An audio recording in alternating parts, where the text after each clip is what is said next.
G'day listeners, today we're here with yet another Mayor of Merri-bek. Who knows, maybe the longest serving one, so that's a record compared to the others. But yeah, we'll be chatting about the independence of councillors, we'll be chatting about Oscar's parties, he's Mr. Popular around Merri-bek, also about bullying the bullies online.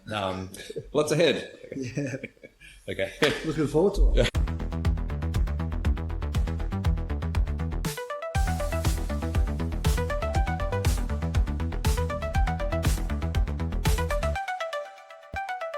G'day listeners, welcome to My First Party, the podcast where we meet people changing the grassroots of politics. My name's Owen Miller, I'm a candidate for the Fusion Party, and we're joined as usual by the protector of the people, the voice of reason, Mr. Peter Yildiz. Hey.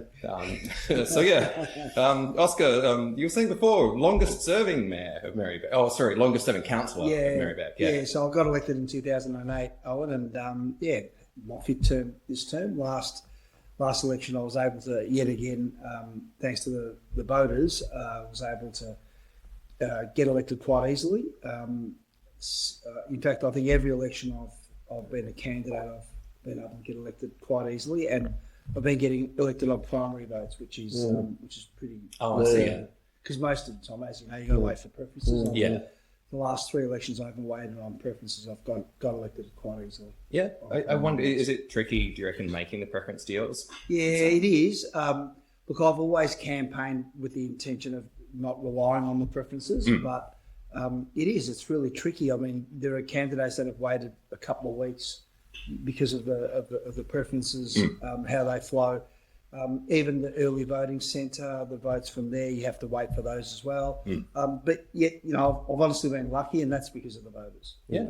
I'm just thinking, actually, we have a few Americans who listen to the podcast. The whole idea of preferential voting, it's a much better system.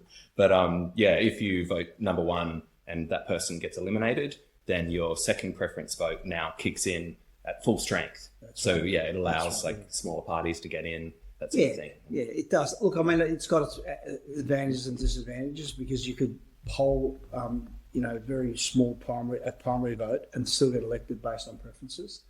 Sometimes the wrong people get elected because of that. But look, I mean, it's a. Are you running as independent still? Yeah, I'm an independent councillor, so I resigned from the Labor Party in 2017. I ran against a Labor Member of Parliament in 2018. Locally. Yep, as in for state. For state level. Okay. Got the largest votes in Victoria by an independent, so I was able to achieve, I think, 43% of the vote. Sure. Oh, wow. That was a lot. In the seat of Pascoe Vale, so almost won. Spent just on $190,000 on the campaign. It was a big campaign. It was probably a 3-month intensive full-time campaign. Yeah, I remember that. Yeah. Didn't get elected. Unfortunately, the preference deals that were supposed to eventuate, didn't happen a couple of days before. So another party, I don't want to mention which party, but they reneged on their deal, which unfortunately didn't caused me to not get elected. But we'll move on. I guess, just one more point of clarification. When the parties make their preference deals, they're just suggestions. It's up to the voters to actually choose who they're going to preference. But so I guess from an outsider's point of view, they might think this is dodgier than it is. But there's some sort of puppet master pulling the strings. It would be curious, if they did in analytics, how many people actually just follow what's on the card, as opposed to if I'm Labor or Liberal, then I go there without actually a card and then just do it randomly. Most of them do. I think the stats show that nearly 80% of voters, if they receive a how to vote card, they tend to stick to it. Actually, I was reading the stat. It depends on the party, but Liberal and Labor voters do tend to follow whatever the card says. Absolutely, as do the Greens. The Greens definitely follow the card, which is quite, I guess, important. Like if you are a candidate and you have to drop out, I think like a party wouldn't put someone new. They may even run someone who may have something a little bit dodgy, because to put someone, you have to have that name on their candidacy by a certain time, wouldn't you? So. You're saying that if they're suspicious about a candidate, they may still run them just to get someone on the candidate ship, because you may still get a certain percentage of the vote. Rather than not have someone on and then try on the day to try and say, you know what, this is our new candidate, please vote for him, because you've missed the boat just by that. Because the media may find something and say, guess what, Peter's been doing dodgy deals in China, get him out. I was like, no, let's just keep running with it and get him through because you'll still get a percentage of people who just pick it up anyway without following that news. Yeah, actually, did you hear for the federal election back in May? Yeah, so the Liberal candidate actually who was running against me, it was found there was this case back in Ringwood, like far out to the east of Melbourne. He pled guilty to I can't remember the name of the exact charge, but like basically financial fraud, like commercial wrongdoing, something like that. He pled guilty to it, and so I think the Age dug that up. Yeah, and yes, they quoted a Liberal person as saying like Labor's sort of dirt digging unit is better than our own background checks for people. Yeah, and it's interesting how a lot of that comes out, during a campaign or just before a campaign. But anyway, look, I think the thing that annoys me the most, I guess, is all those political games. And we've got our mayor election coming up. Is that a political game though, to show like this guy was pled guilty to fraud? No. In that case, no. If he's done something legal, then fair enough. But I'm saying in terms of the deals that get done beforehand or even during the campaign, so some of the deals are, if you do vote this way, then we'll do this, and the same thing with the mayoral vote. Is the mayoral vote just an internal? Yeah, because it seems as though from an outsider, without getting involved in council polls, it looks as though it's like a merry-go-round, and every councillor kind of, it's my turn now. Yeah. Yep.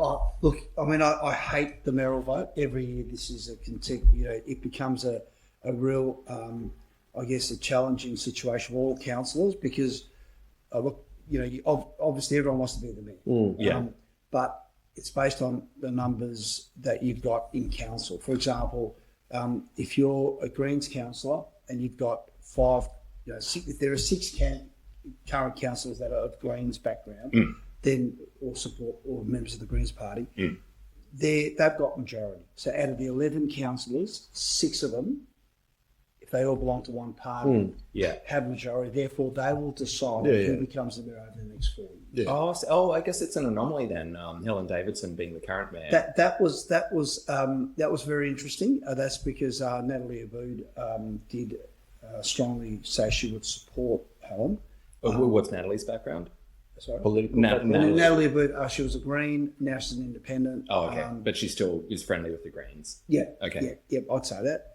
But she supported Helen, and Helen nominated, and then the 3 Labor candidates supported Helen, as I did as well, of course, as an independent. And Natalie Abood supported her, and Natalie Abood as an independent, you would think that us 3 as independents would stick together, would support each other, and that's not necessarily what tends to happen on the ground. So, I was hoping that Natalie would support me, for example, for deputy mayor or mayor over the next 3 years. I don't think that's going to happen. So, you think that independents would support independents, because I'd support her because she's an independent, but I don't think that's how she sees the support. I wonder. Sorry, go ahead. I was going to say, based on the fact that just determined you both, all 3 of you, independents, what's the nexus though politically of you 3? Like, is it potentially that maybe you could be more aligned to a political party, politically, I mean, rather than like she could be, for instance, more aligned to them rather than you? Yeah. Just because you're independent. Look, I think she's definitely more aligned to the Greens than I am. Yeah. But that's pretty clear. But with me, I'm not. I do lean left sometimes. Sometimes I lean right. Sometimes I lean the centre. I'm about sensible politics, but I do lean centre. Yes, naturally, I do vote with the right sometimes. I do vote with the left sometimes. It depends on what's in front of us. But we're about roads, rubbish and council services. We're not about changing the world, and I tend to stick to local government issues. And for me, it's about return. What's the return for the ratepayers? Those ratepayers that are paying, you're paying X amount of rates a year. What do you want? You want your bins collected. You want to be able to access our sport and leisure centres. You obviously want to be able to go to a local park and have a kick or have a dog park in the area, a nice park bench, some drinking water, a water fountain, some public toilets. You want your roads clean. They're the sort of things that I've been focusing on for the last 7 years. What is it that others then are doing by exception? Look, I think we're focusing on a lot of issues that don't necessarily concern local government, and we've been known for that. Such as... Actually, on this point, No, I'm actually curious. Like, Oh, no, this There's is so great. many, Peter. There's so many issues. I mean, I could go into thinking about making us a nuclear-free zone. I mean, spending thousands and thousands of dollars on virtue signalling doesn't help the average ratepayer. So I say, let's focus on the local issues, and that's always been my focus. Yes, naturally, you got to make a stance on some things, and we do that. But to spend ratepayers' money on it, I don't think that's right. Just for the viewers, a bit of context, actually. So, Oscar, I was looking through your previous election material. Yeah. So you were saying, with your support in October, I will continue to represent you with integrity, honesty, and passion. I will ensure your rates provide good return, your rubbish is collected, roads are maintained, community facilities are upgraded, and council services are delivered effectively and efficiently. I will continue to advocate for the issues that matter for all residents. And I guess my first surprise was your brochure and everything. It's very different to the Fusion Party. I didn't notice any pink or purple, and that was as well. It's like it seems to be like Red and blue. you're not. Well, would you accept the criticism? You're not really aiming for the stars. Like you're not trying to change the world. No, absolutely not. And and that wasn't planned. That's I mean, this is a podcast that's just. Guests don't tell me what to say. And what's really interesting is we are looking for sponsors, though. So. and we haven't had any conversation about what the questions are going to be about. Yourself or Peter hasn't given me any indication of what we're going to talk about. But I'm glad that you pulled that out because that was my election material. It was about focusing on local issues and trying to deliver on those things that I think the key things that council needs to deliver. I think we need people to be able to look into this community and go, what a beautiful local park. What a green space. I look outside here and I look at the green space. Yeah. And we've done a good job with that, especially with the Park Close to Home initiative, where we're purchasing areas. Yeah, Lambros spoke about that last week, and I like what they've done up near Barclay Square. Yeah. That concept, and I was like, I was a bit critical of like in Coburg, they haven't really done good stuff under the bridge there. Where I'm like, if they actually can do this stuff and pick up on that and do it better here, like they've done down at Barclay Street, I think that will really make a difference. Yeah, and we're doing a lot of that. It is going further north, which is a good thing. But yeah, look, and hence the reason why I probably do get a pretty good primary vote. With me, it's what you see is what you get. I don't play games. I'm not interested in politics, as in political games, I should say. I'm interested in politics, of course. But all the games that are played behind the scenes. And that's what wears you down, Owen. Peter. I think, to be honest with you, the thing that wears me down the most is all the games. I'm a straight shooter, and people say maybe in politics you shouldn't be that, but that's who I am. That's how I've always been since 2008. For me, it was about delivering for the community, and like there are situations where sometimes you have issues with your colleagues politically, but that's not what drives me. What drives me is sorting out issues for residents, and I get a bit of a kick out of that when I do that. Yeah, I guess then, are you able to? Do you still remember the days when you were getting involved and just getting started in politics? Can you tell us about like what was the tipping point for you? Oh, look, it was, and I've some people in the community know about why I got involved in politics.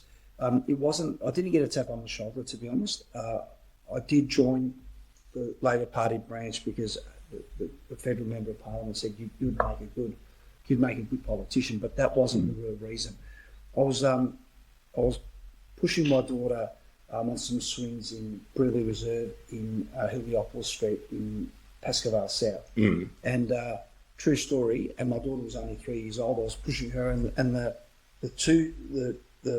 the actual poles that are on either side are like so holding in the swings, and then you've got the swing, two swings in the centre, and where the chains come down, you could actually swivel the top part of the swing. Yeah. And my daughter said, "Dad, swing me sideways." So I kept swinging her sideways, and I swung her too far, and as she was coming back, she smashed her head on this pole here. Ooh. KO, gone. Oh wow. Not breathing. Wow. She was pretty bad. and I started freaking out. Was in a lot of shock, obviously, and the lady across the road heard it. She came across, said, "What's going on?" She was in a pretty bad state. Yeah, and if I don't want to go into a lot of detail, but I was teaching at St. Bernard's at the time, and it took me months and months to try and get a response. Fix this part. From the council, From yeah. the council. And and council. Oh, wait, hang on. After that, they just left. What? They just left it as is. Left it as is for a couple of years, and that happened in 2005 or 2006, around there. And I thought, no, this is rubbish. Something's got to be done about this. And so I kept on emailing, went to council, spoke to the CEO at the time, and I said, please do something. And not much happened again. Yeah. And I said, you know what, I'm going to run for council. And the first thing I'll be doing is fixing that park. And then the tap on the shoulder wasn't a tap, it was more so, why don't you join the Labor Party? I thought, local party that's quite powerful in the area. And I did like Kelvin Thompson at that time as well. So Kelvin encouraged me to join. I joined, and the first thing I did when I did get elected is I did fix that park. Oh, nice. So with the support of with the support of Melbourne Water at the time. So and that was the real, I guess, the tipping point, or the thing that launched me into my political career, if you want to call it a career. I don't think it's much of a career, but anyway. So here I am, 18 years later. You should have got us back onto Wiley Reserve. They kicked us out. I was there. I know. They should have been like the other rally. I know. And that was bloody council. We had this nice little soccer pitch we used to play on, and they would come in their cars and monitor us, like, because the dog residents. The council workers were. Yeah, this is just up the road here. With Peter and I, we played soccer together at Wiley Reserve, and we're just a social club. Yeah, just a social club. Yeah, it was the likes of Mark Howard from Channel 7. Channel 7. He was playing with us, so we had a really good, I guess, group of guys that were just there to have a kick, stay healthy, and I think I think we moved anyway. Yeah, then we went to down the river there, and even then they came and said, "No, you're an organised team." And we're like, you need a permit. You need a permit. We're like, we're not an organised team. We just got cones on the ground. Well, was anyone else in the park? Yeah. But they're saying, you can't be an organised club playing in public. We weren't a club. We were, mate. We were just organised. Yeah. We weren't disorganised. There's a difference. Just a few kinds. And they called the police, right? And I went out to the police and I go, you can't do anything, right? These are just fucking morons. Yeah. And they go, no, but the police actually came. Yeah. What? To kick us off. Report a crime. Yeah. And I said, we're not going. We're just organised. We're not disorganised. We're not a club.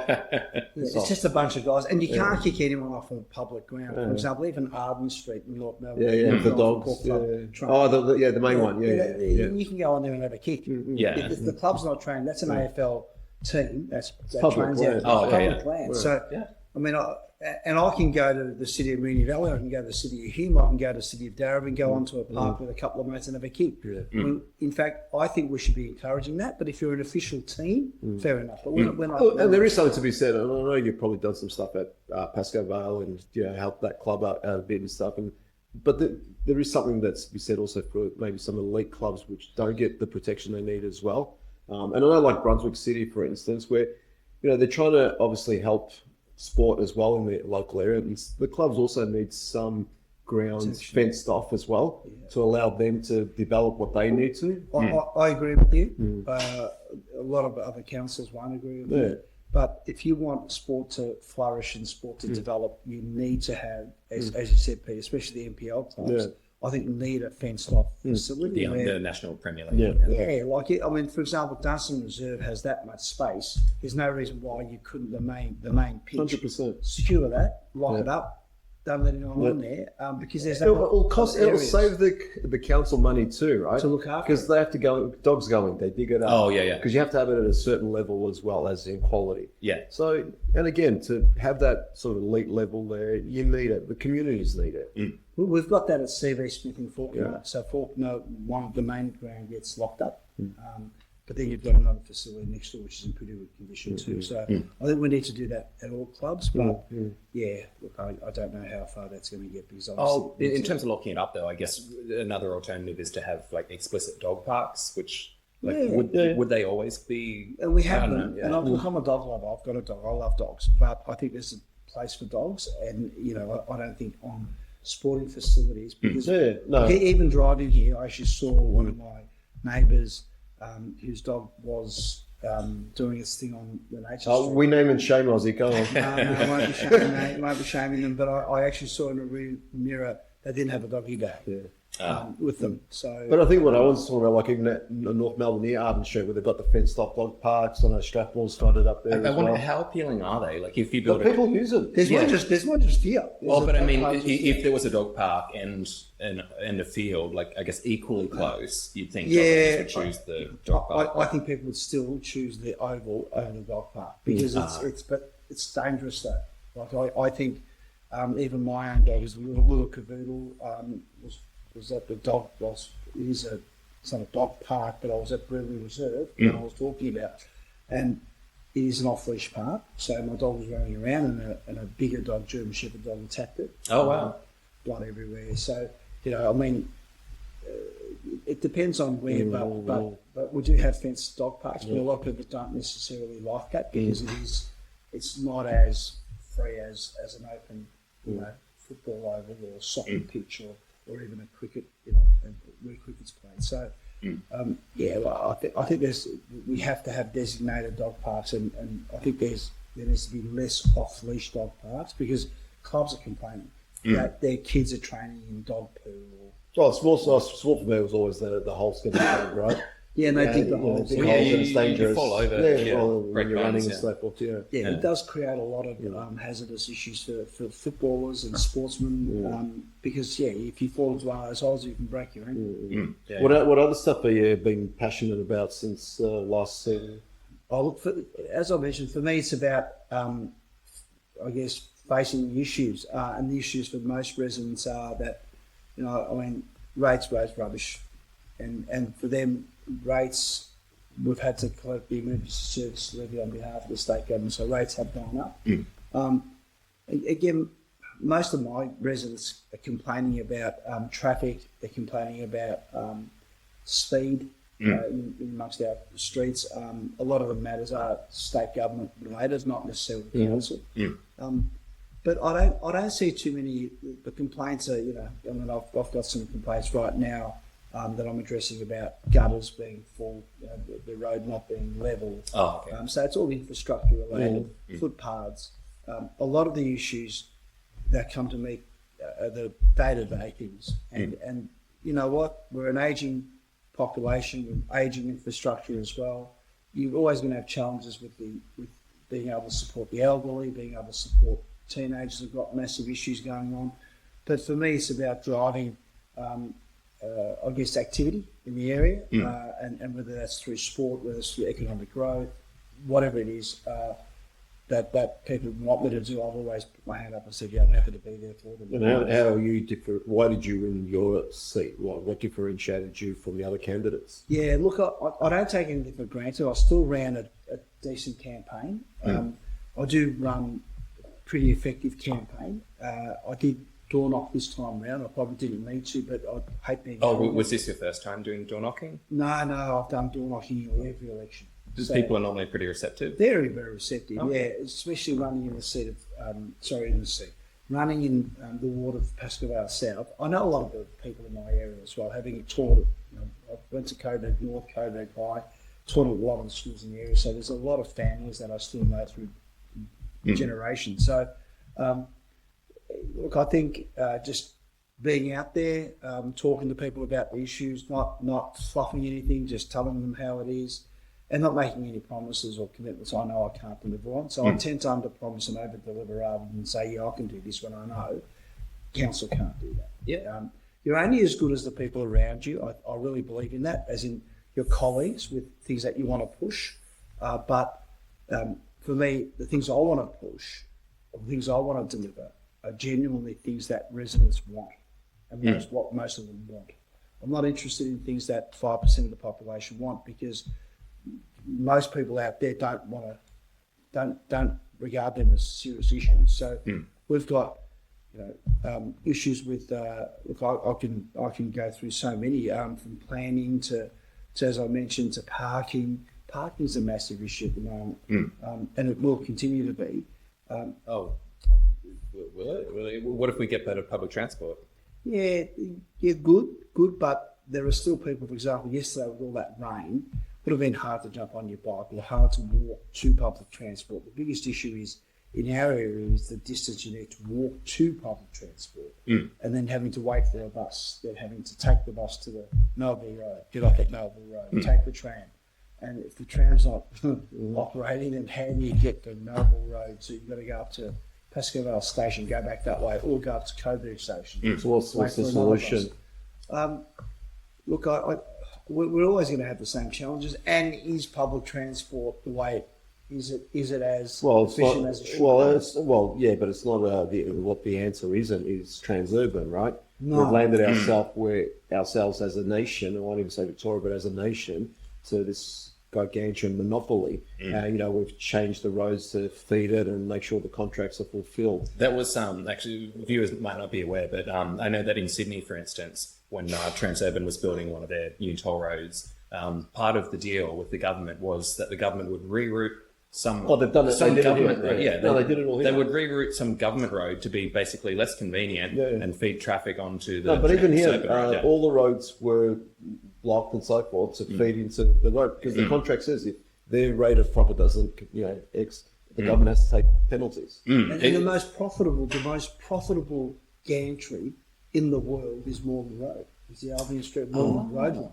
Where, it's the most profitable in the world because you have to use that toll point to get into the city. And if you don't use that, what happens is all these streets in our municipality get clogged up, not just in the city of Merri-bek or Moreland, but even back then they blocked them off to force you to have you've got to use it. The grid light was impossible to use. Do you remember was this Liberal? Kennett was the one that signed it off. But the thing is, Kennett signed it. Fair enough. It was wrong. I think nobody should be paying for roads. I think a government's responsibility is good healthcare, good education, good roads. To be fair, cars kill people. Yeah, but if you are going to build a road, the government can put a toll on if you like, and gets paid off. This is like a monopoly. They've kept extending the contract for 10 years, then another 20 And technically, they can put a toll on any road that they are responsible for building. They can put a toll on here. They can put the government, or the Transurban. Transurban. Yeah. They can be involved in this road here, and technically they can put a toll on. Well, yeah, but like, why? They're not going to be invited into every project. Yeah. No. But, it depends on if they're invited to build it. Yeah. But because no government's fucking corrupt to get Transurban involved, are they? But it's costed me $500 a month for both my daughters. I deliberately avoid it, even coming here. I deliberately avoid it, and I don't use the toll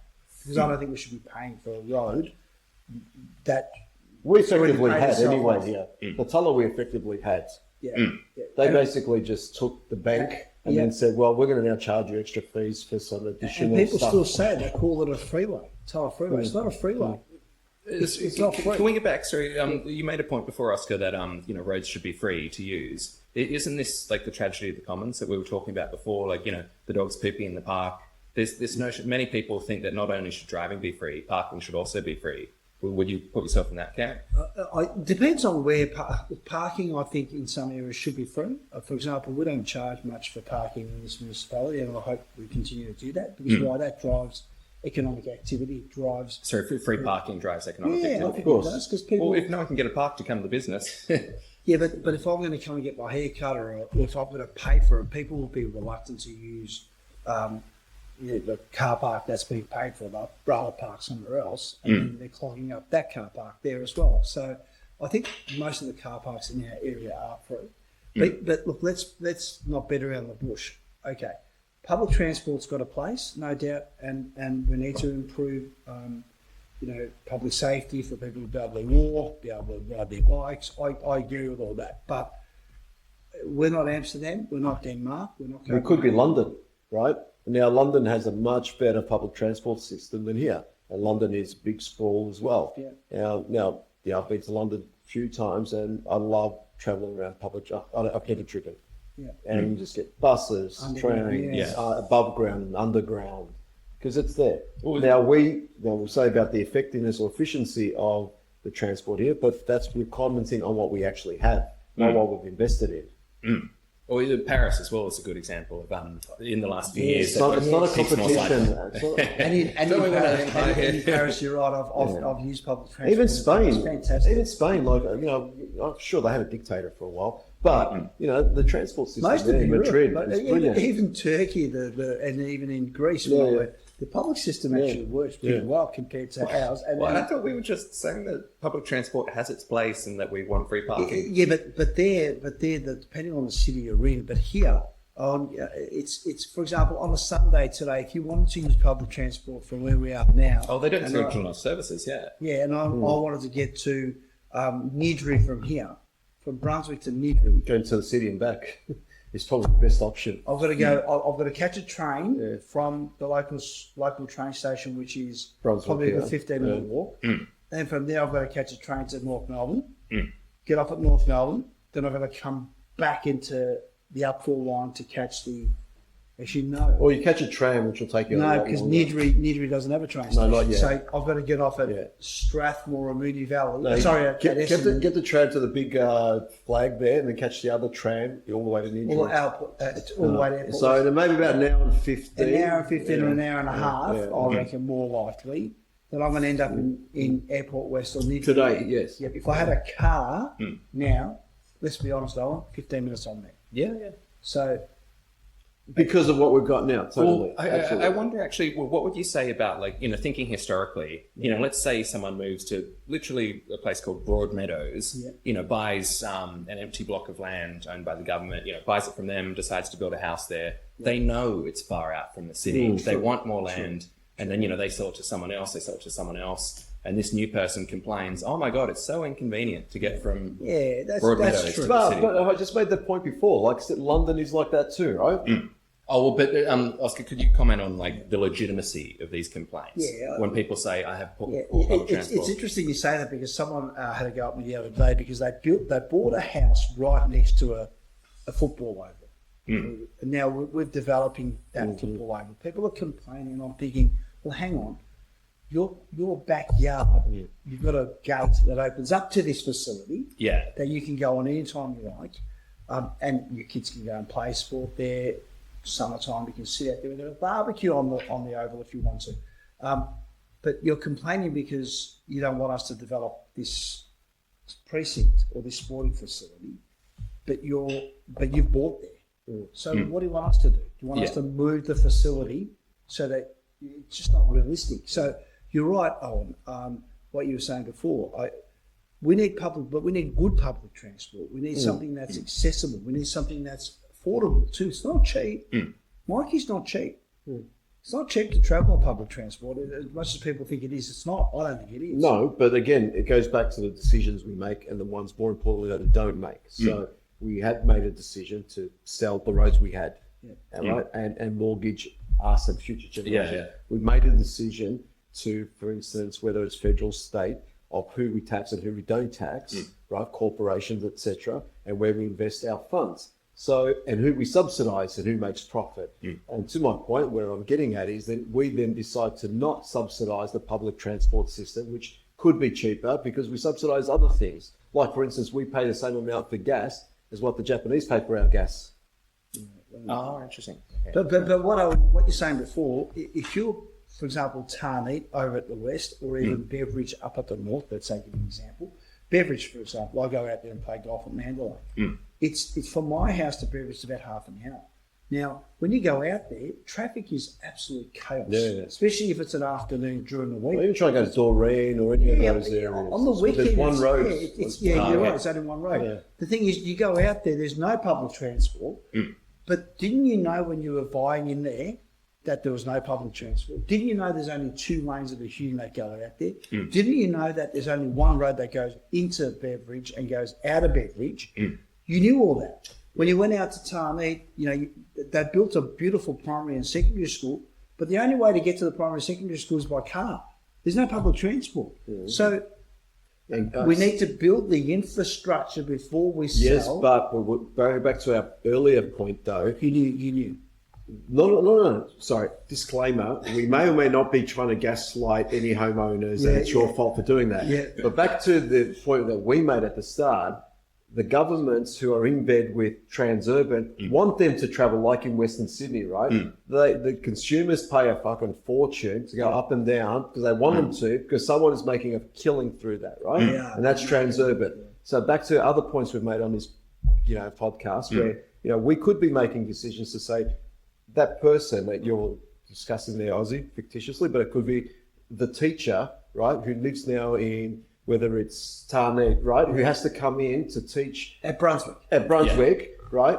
Instead of doing affordable housing in Brunswick, where teachers can get subsidised housing to live, owned and built, Give them free transport access. not just that, they should have subsidised housing here. We should be building houses for teachers, for nurses. Yeah. I'm talking about decisions we should be making as governments, not to corporate. Especially if you want to encourage people to go into that sector. Yes, Because- correct. I would aim even further. Like you're talking about subsidising teacher accommodation as though teachers are always going to get a crap salary.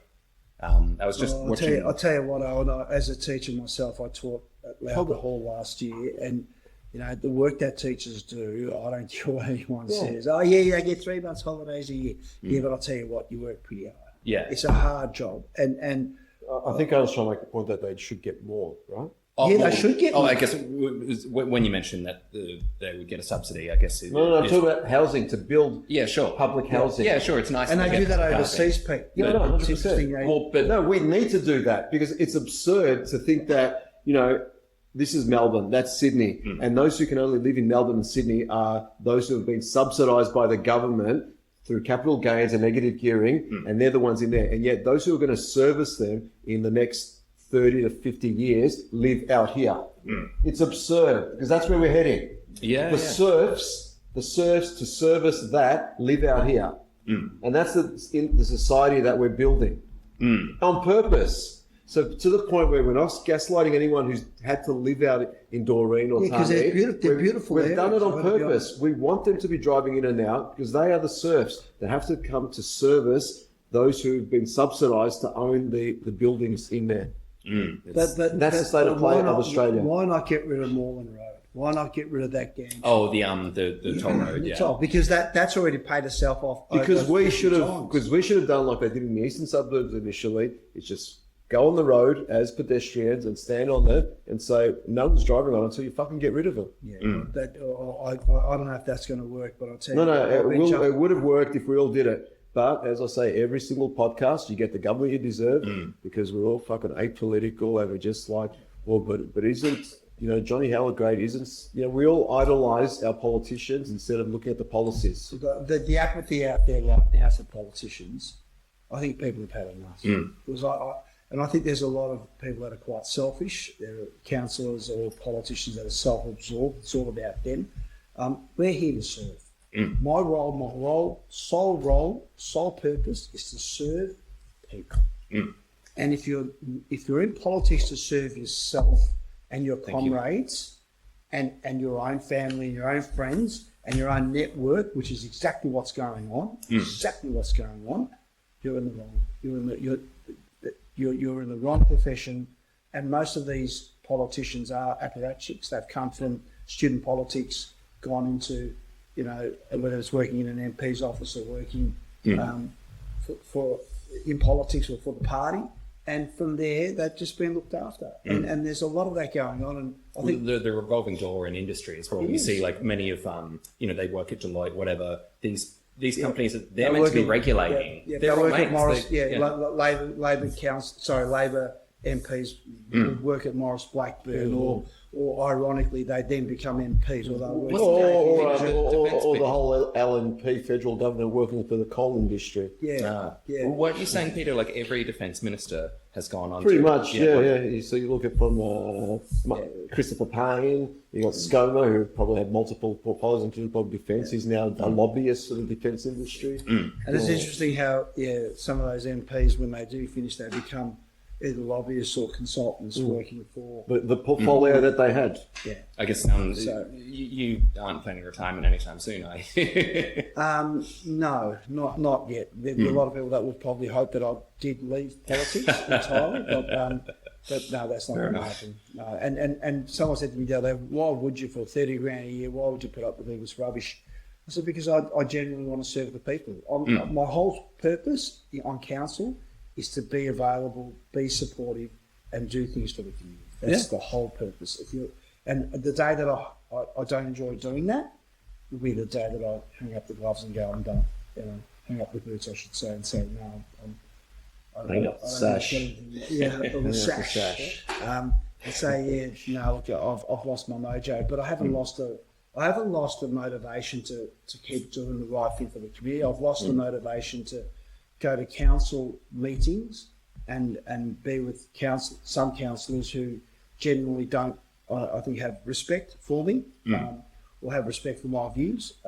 Well, I guess, yeah, like you've been in it longer than many of them. What would have you, again, I'm being semi-facetious, but I'm also very curious, like what view would you be expelling that is so controversial to another councillor that involves rubbish, roads and rates? On that point, actually, Peter, I was reading a headline before. There's something about like gay story time, drag queen story time. Yeah. Again, people took that story and labelled me as some bigot or some homophobe, which I'm not. I've got a lot of gay friends. I've got a lot of gay friends. Can you tell us what happened with this? What happened with that was I just made I saw something on social media about us providing a drag queen. The council funded. Yeah, council funded. I think it was $450 for half an hour or something to pay a drag queen to go to the Brunswick Town Board and read to children between the ages of 2 and 5. Mm-hmm. All I did is I put up a post saying, why aren't we reading books, or why aren't we reading to all children? All I said. Was it limited? Who was it limited to? Well, but It was aimed at people who identify with the LGBTQIA plus.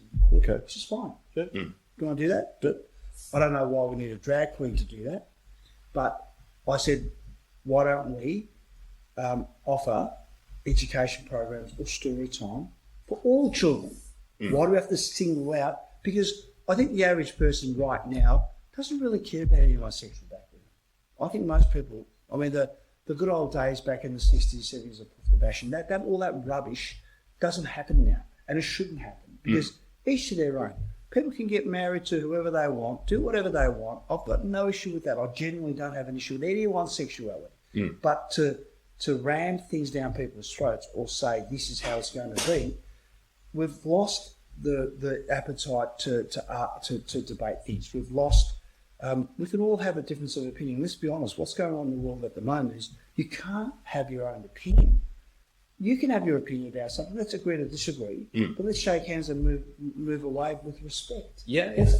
You might have some things right now that I don't necessarily agree with. It doesn't mean I'm going to get up and leave. It doesn't mean I'm going to disrespect you. I'm going to say, well, Owen, what's your point of view? Full respect. Peter, that's how you're seeing that. Full respect. But for me to push my own agenda or my own opinion onto you and say, no, this is how it's going to be, that's a dictatorship. But isn't it the point in the fact that it is causing some reaction, the fact that was happening, still something that then needs to be done to not have a point in society that it causes a reaction? In itself, it demonstrates that it's not quite there yet, because anytime anything has to change in society, or any part, not in society, even at work, it's not the change management at work, right? So I know that when you implement anything new, people isn't because they're scared of the unknown. It's always because people are afraid of what they're comfortable with. Yeah. And in order to create any change, you always have to create some tension to get to the next stage. And most people are always about blaming others, blame self, they're going through turmoil, right? And the fact that, you've just got some, personally, I don't like drag shows. I don't find them funny. It's been done before. So for me, it's neither here nor there whether it's a drag show. But there are individuals in society who, a very, very small percentage, that identify themselves as trans, right? For instance. And I feel that sometimes they're being conflated in a political issue to say, well, it's political correctness gone mad, or, we're spending too much on that. When, again, it's an immaterial amount. And probably, I think you said earlier, that was probably blown out of proportion. I'll let you finish that story. Yeah. But I think they themselves are probably feeling like they're getting kicked around like that football because they're unfairly being used by other aspects of society to say, well, look what's, you're using all our money and all our rights, when I think what they're actually using is immaterial, but they're being used in a material way to not do the changes that should be done. I mean, I just thought, you're right, and I thought having young children there, young children at the age of 2 to 5, don't need to know about that right now, I believe. But if their parents, if their parents are there, and their parents identify with LGBTQI, and they're both male parents or both female parents, I understand. But I just felt that the way that we promoted that, I said, that's fine. Okay, you want to do drag story time, or you want to read books to children that age about LGBTQIA plus, that's fine. That's fine. Do that. But let's also have time for other kids to come where we read other books. Well, That's all. And that was blown out of proportion. I do see a bit of a tension. When I was running for council, you would have got the same thing. There was some sort of pledge. Rainbow pledge. Yeah, and so like it was about gay rights in Merri-bek. Yeah. One of the things they wanted was like a rainbow crossing, for instance. Yeah. And I was a bit torn because I thought, like, gay rights definitely need support. But then, to your point of like, can there be too much? Can you be quote unquote ramming it down people's throats? That's my issue. And look, even with the Rainbow Pledge, I said, no doubt, I never saw it in the Rainbow Pledge. I'll still say it today. So what do you mean by Rainbow Pledge? Like as you do. Local government.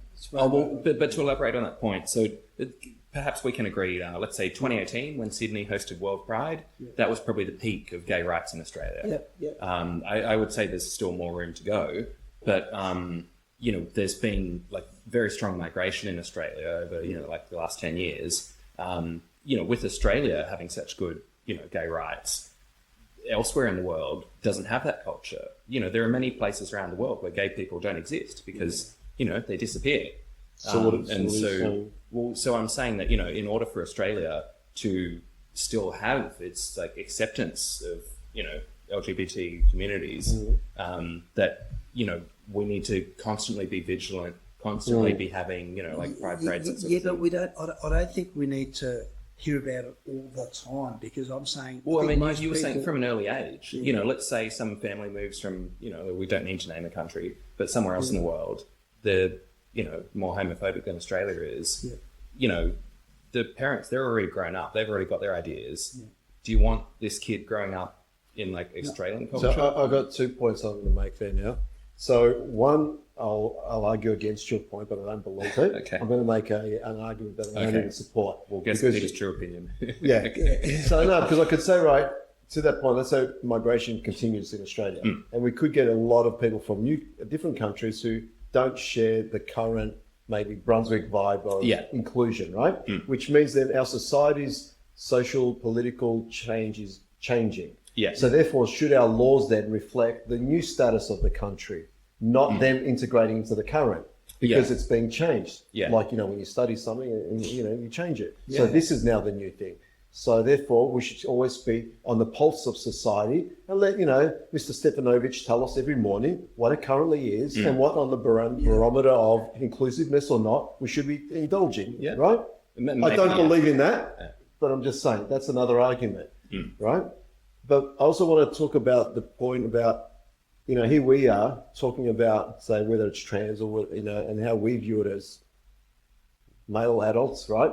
And based on our understanding of it. And, I'm trying to always be open-minded and learn some stuff. And, recently I was talking to a mother of a trans child, and she shared with me her daughter's appearance on the project. A 14-year-old that was talking on the project about it. And I heard something that she had said, and she was like, I first realised I was trans, I think it was like 4 or 5. Oh, and she said, no, it was what she said at 4 or 5. And she had said, I used to tell my mum that I can't wait to die so I can come back as a girl. Oh, wow. Yeah. Okay. So I know, and everyone has different experiences and different, how they grow. And so I can imagine then as a parent, why you'd be fighting for something like that. Just for them, right? Yeah. Again, we're talking about a very small portion of that. But, we can sit back and I can say, well, my experience as a Greek growing up, blah, blah, blah, I fucking hate Turks. But I used to go and play with Aussie and all these things. Your background's Turkish. Yeah. Okay. So I was the only Greek there with just all these Turkish guys playing. And I coached at a Turkish club, because I wouldn't allow just the bias I had growing up or whatever people had, because I'm like, we're all just fucking people. Yeah. And you've got to be open to experiencing things differently. So you're 100%. It comes back to treating people as respectfully as human beings. Your values, your political background, your religious background, your personal opinions of things, your sexual background, that is to me insignificant. You're a good human being. That to me is number one. Well, to be fair though, And I don't care what you like or don't like, or because I'll never ram it down your throat. You should never ram it down my throat. That was just an opinion. Oh, but Oscar, to push back, Peter, on your point of like you two had given up your Greece turkey beef, and so when you say like just treat people as people, I would argue that's because you gave up your Greece turkey beef. If you had grown up traditionally Turkish, you would have, I guess, hated Peter. And people have to do that. I think I'd love to know their upbringing because there's so much hatred. I think what has happened or is happening overseas shouldn't determine how we behave here towards each other. And so in our family, for example, we've got a number of people that are of Greek background that are married into our family. My brother was Irish, my sister's husband. We've got, 4 Anglo-Saxon guys married into our family. We've got Germans in our family. So we're a very mixed family. Macedonian, we have one of my nieces just married a boy who's a Macedonian background. Yeah. And Church, I like Macedonians. I know. No. You know what I mean? Like, and interesting Peter says that because when I went to Greece as mayor, I also went to Macedonia. I went to visit Jill Maher's family. Jill Maher was the woman who was she was murdered, wasn't she? Yeah, here in Brunswick, just around the corner from here. Oh. And I went to Ireland to visit her family to wish my condolences. It was a self-paid trip. I didn't use any council money.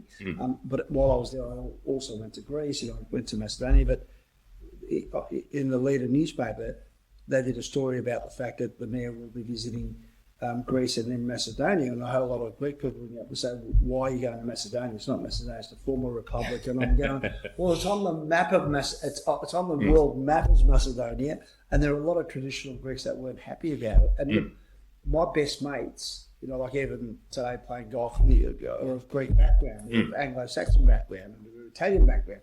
And even today we played with a whole lot of mates. There's a group of us, there's I think almost 50 of us in this group. And love coming together, all the different nationalities that play within this group.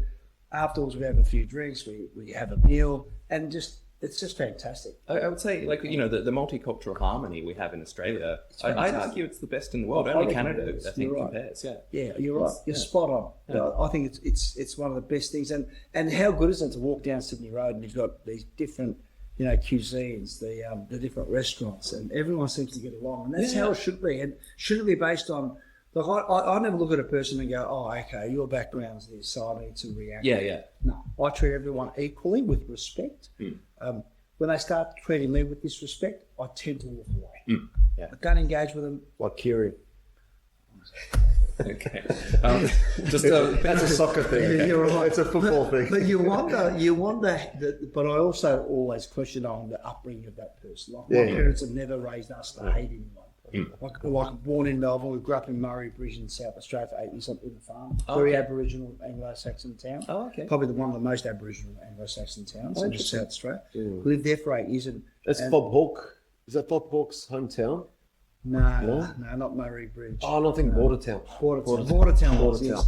But Harndorf's not too far, where Julian Gillard was born and raised. But I grew up in South Australia for 8 years, but we were never told to hate anyone. Like my parents, and I've got 2 girls, 25 and 22. Oh my God, growing up. Yeah, they have. Can you believe how much they've grown up? But the thing is, my daughters, they brought home a boyfriend that was of whatever background. Yeah. I'm never going to say, but this or but no. It doesn't matter to us. It never has. And that's because our upbringing, my parents brought us up to respect people of all backgrounds. Yeah. Whatever. And we're in Australia now. You're born here, you're raised here. You owe all your allegiance to Australia. Yeah. So my parents tried to integrate and assimilate. And I think that's important because keep your own traditional values if you want to. But when you're out in public, we're all Australian first. Yeah. I really believe in that. Actually, Pete, on your point, we had these conflicting opinions. There was the one alternative where we integrate, where we have a multicultural harmony. there was the other argument where maybe like Australia has to update its laws to, Sharia law or whatever it's going to be. I would say... Well, if the population changes, then exactly. that's what we well, I guess... I would hope we don't go down. Oh, that was just my argument. Personally, I wish Australia becomes an atheist country, personally, but I'm saying if everyone migrates from Indonesia and we change and we become, then that's what Australia is. Oh, but so... You can't long for, Butch Cassidy or someone to come down from the bush. And... But what's the future hold? I mean, are we talking about just one language? Are we talking about just one country in the world? Like, what are we? I wonder where we're going to be in 50 years time. We won't be able. We'll be hooked into some digital thing. Maybe our life in the simulation will have ended by then. Maybe it's time to turn us off. I was going to say though, the idea that the laws have to change to the new Australia, for better or worse. I think that's actually how I would resolve the situation when we were saying before, like you move to Broadmeadows and then complain that you have bad public transport. I think that's a case where we can, the government can say, like, we control this society, through, and the voters, vote for us. And so you can go to the election and say, like, yes, we're going to change Broadmeadows. We're going to build a train station there, even though, the original Broadmeadows, modern Australians, even though those original people chose to be far from the city and didn't care about public transport, we're now going to have public transport and we're offering it to you. You get to vote for it. Versus, I guess, with like the drag storytime example, when they're teaching the children, it's, I guess, I don't see that as the same thing because it's not quite the same informed choice. Yeah. The people come to Australia and like keep their homophobic culture. Yeah. Just on that, I better correct myself. I said about Upfield line, I was referring to the Broadmeadows line, but you're right about public transport. But Upfield line here, can you believe there is still a single carriageway all the way? Yeah, it's crazy. Like we talk about, infrastructure and all these members of parliament for Broadmeadows have promised the world and delivered nothing. Well, for crying out loud, there should be a dual carriageway where there's two, not one. It's the only one. No. For listeners here, single track as in only one train. So only one train go all the way to Uphill, and then one train's got to stop there, peak, and come back.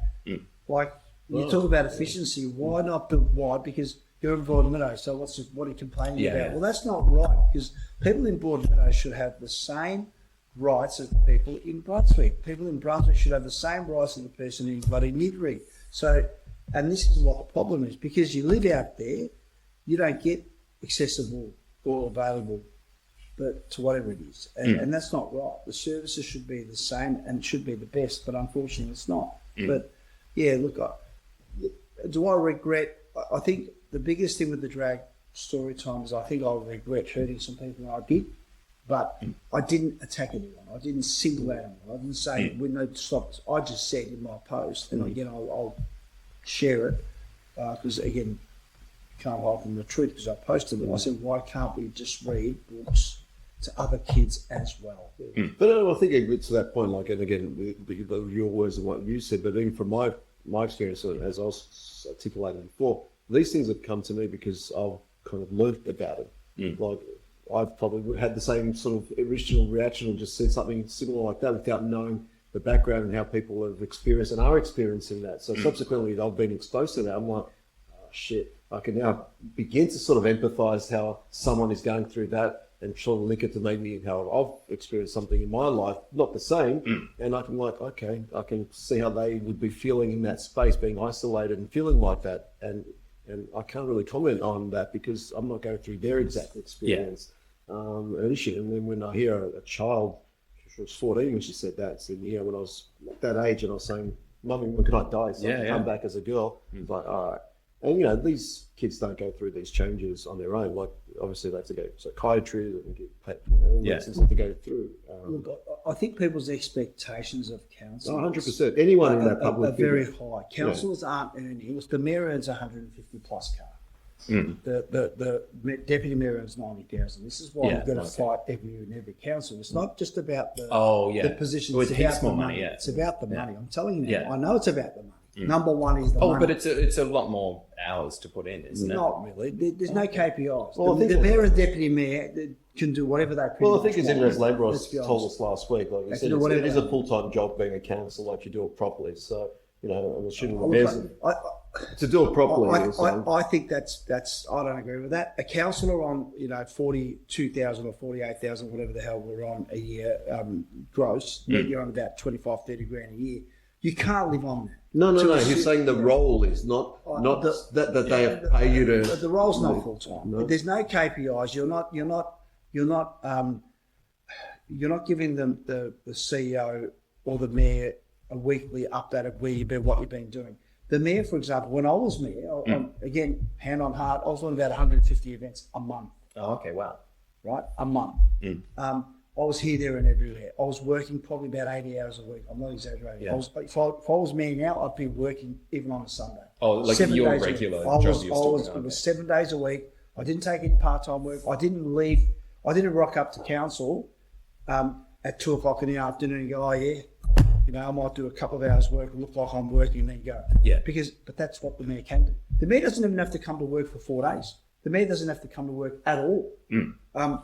But in terms of accountability, you would hope that like this person is in it for the long haul. They want to get re-elected.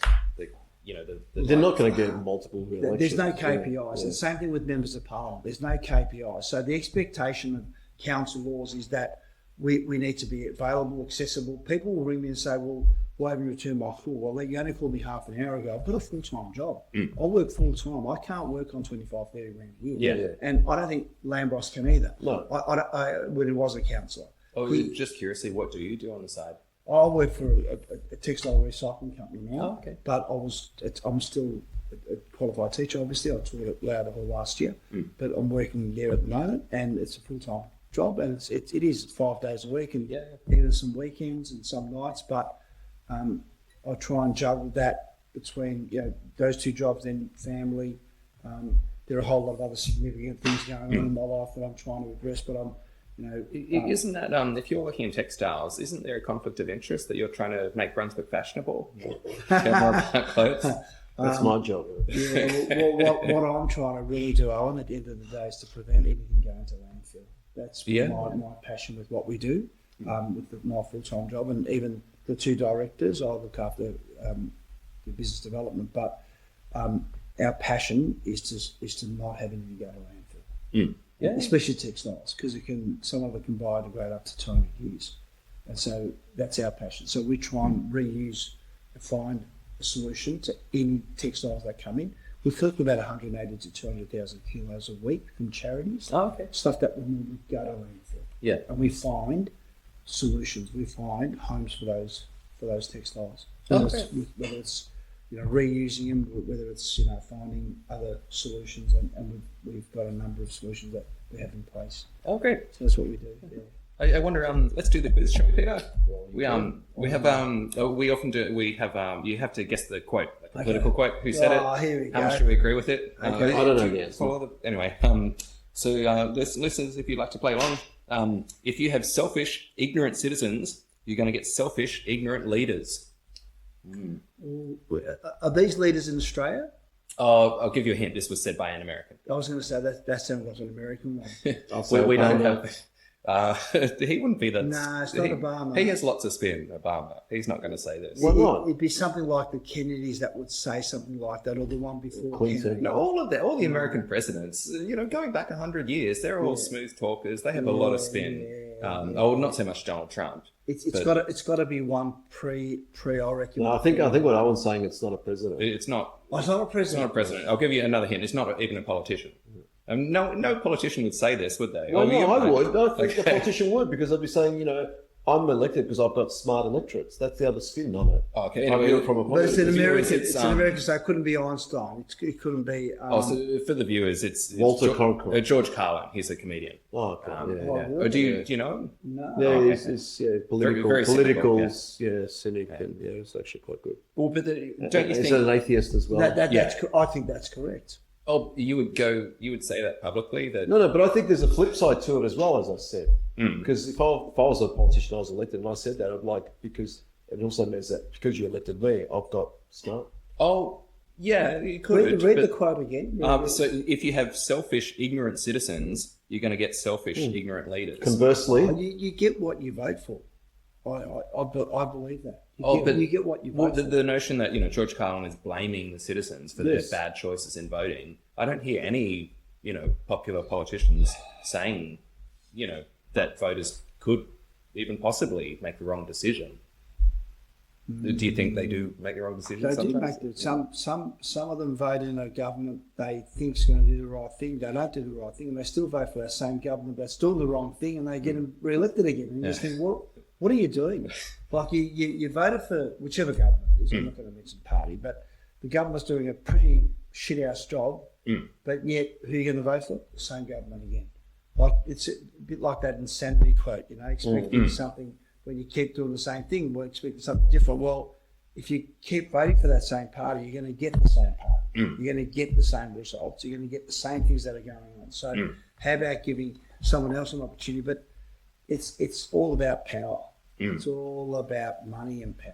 Well, actually, on the point of ignorance, we were saying before, like, the Liberal guy running against me federally, pled guilty to, fraud or whatever, and people still vote for him. Yeah, see, that's right. That's right. Yeah. They shouldn't have voted for him, especially if they know that what he did was wrong.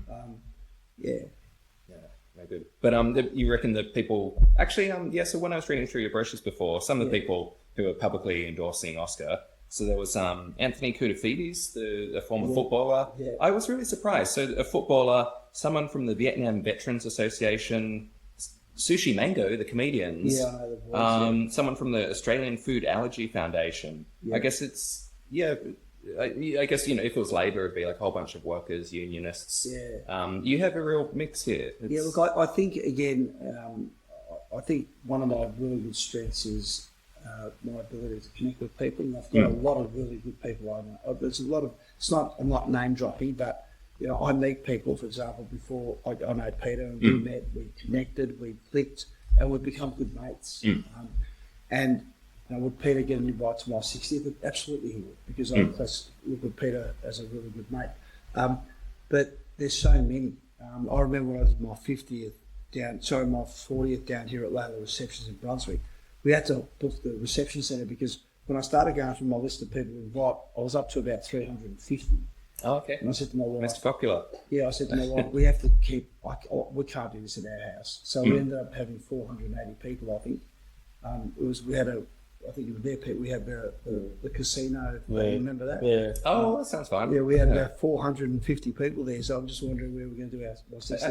I used to do that for a job, actually, dealing at parties, the casino games. Yeah. Did you? Well, we had. I was in Sydney. So okay. One of my good mates, Sam Navajiro, who went to high school with, he helped me out with that. But yeah, we had casino chips with my face on it. And cool. Money with my head on it. It was a bit of fun. So probably going to do that again for my 60th. But I think one of my really good strengths are the fact that I know a lot of people. And when I really believe if you don't ask, you don't get.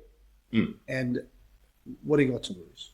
Is, if you called me up and said, hey, Oscar, we're doing this thing, can you come and help us? All I can say is no. But I think a lot of people are afraid to ask. There's no reason why you can't ask. If it's not costing you a hell of a lot of money, then do it. Support whoever it is, whatever it is. And even when it comes to financial costs, it costs me a couple of grand a year in the number of donations I make to various organisations.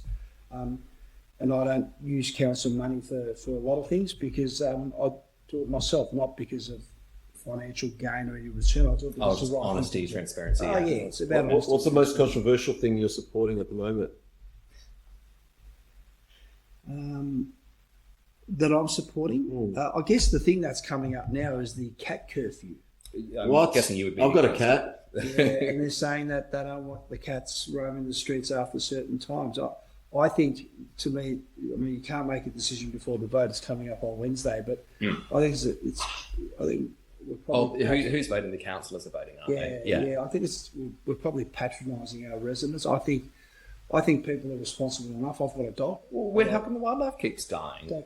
Well, yeah, see... The cars. See, the argument Owen's got is a good argument. The wildlife's dying because these cats are attacking some of the wildlife. I understand that, and I've got full respect for that as well. But I think I don't see too many cats roaming around the streets, and I think most of our residents are. Oscar, are you out at 2 a.m., 3 a.m.? Are you? What are you doing out at that? No, but my point is, what are you doing? But you didn't personally see it, so it didn't happen. No.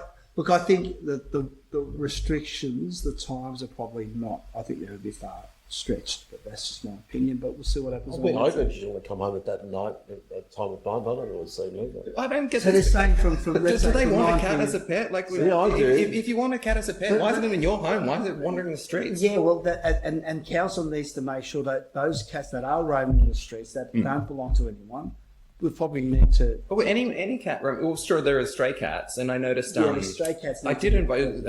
Viewers will remember. You know, me and Peter always say, like, we invite enemies on our show. I invited the people organising this, the protest against the cat curfew. I invited them on the show actually. Okay. But so.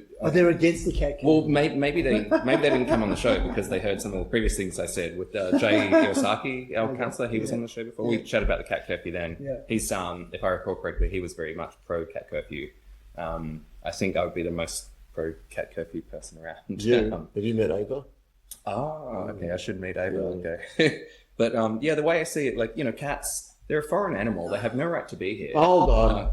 You're not getting on the John Howard bandwagon now. So this is part of the argument. Okay. So Owen's clearly pro cat curfew. What about you, Pete? Do you reckon I love we my should, cat. Yeah, should we lock your cat up between 9 p.m. and 6 a.m.? No, she was a rescue, and I was told she can't sort of go out with other cats. So my cat's kind of like, you know. So you're a responsible pet owner. You're keeping your no. cat. I look after my cat, but it has nothing to do with the policies here. But I saw something like in Switzerland, right, where people who live in high rises or multi-dwelling levels there, they have actually they built stairs for the cats to go out. Good on them. Yeah. And like it's part of their kind of design. Yeah. In the design, so the cats are left to just be cats. And I'd like that for Ava.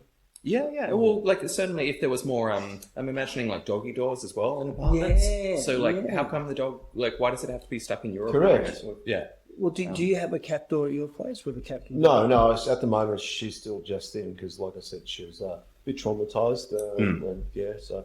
Well, can you imagine, you know, like a common facility? I'd love her to be able, like Elder used to go out, visit other apartments. Oh, like what if you could have, can you imagine like a room that's only accessible to dog? Oh, I guess someone has to clean it.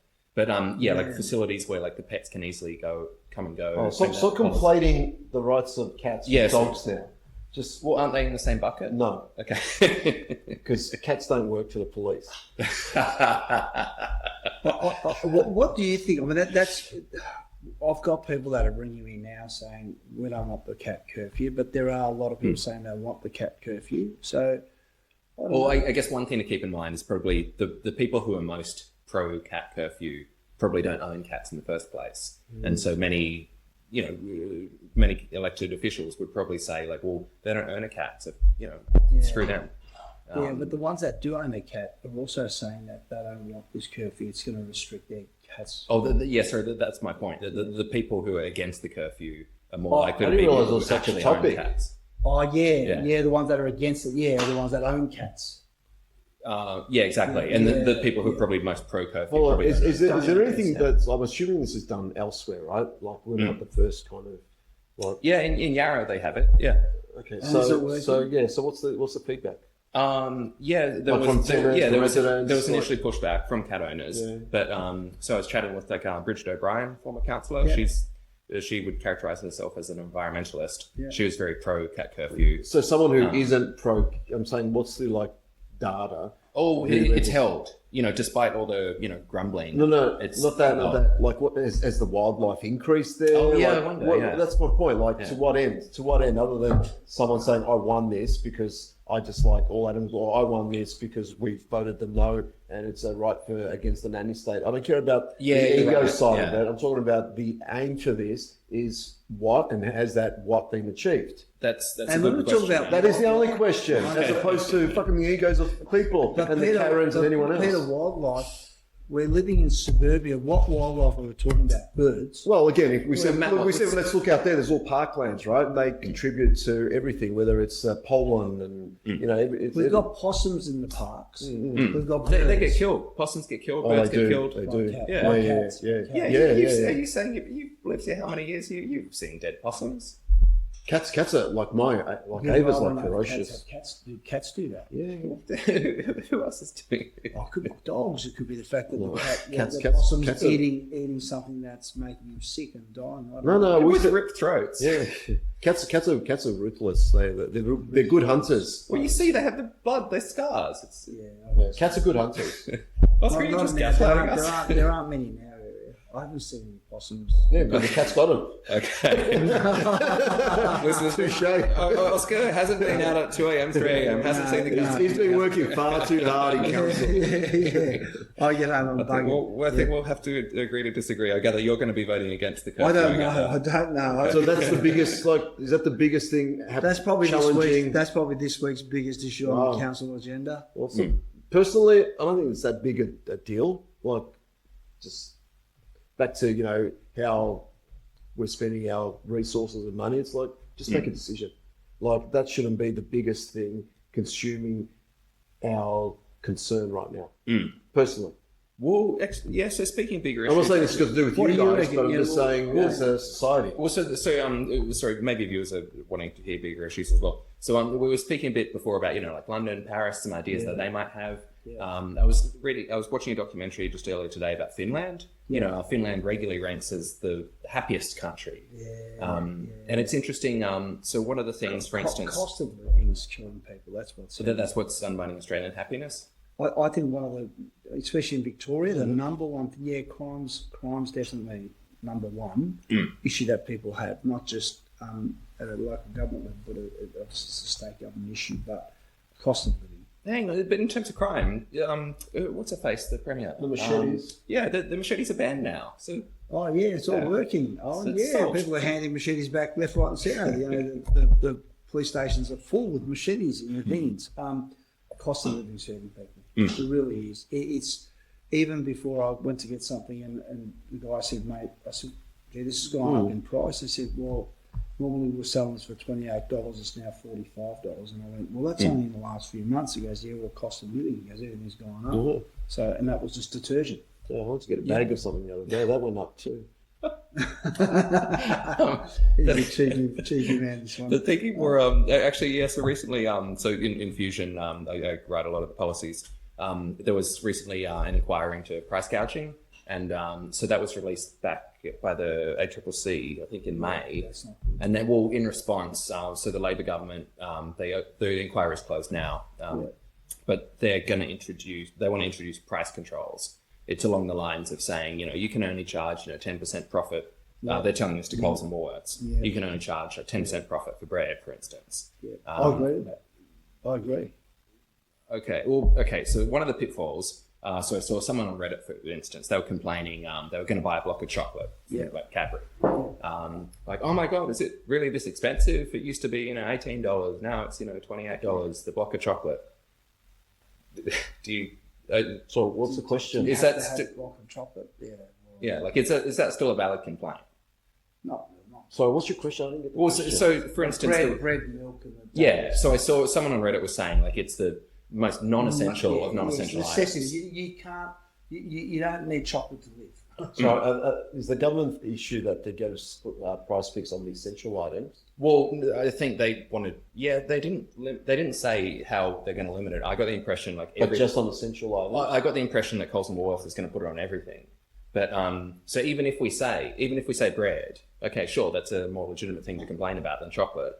But even then, you see, so like the chocolate's a good starting point though. So like many people would be unaware that like a big chunk of the cocoa in the world comes from the Ivory Coast and Ghana, where they have child labour, child slavery, and so if you start paying them, costs so like if you keep telling all these people, including Coles and Woolworths, if you tell these people no, the price must be lower, then they're going to cut corners somewhere. Oh, yeah, that's true too. Because then are they going to be paying the people? Well, Coles is going to say to their bread suppliers or whatever, like the price must come down. Figure it out. Work out a way. The price must come down. I think they're paying the farmers fuck all at the moment.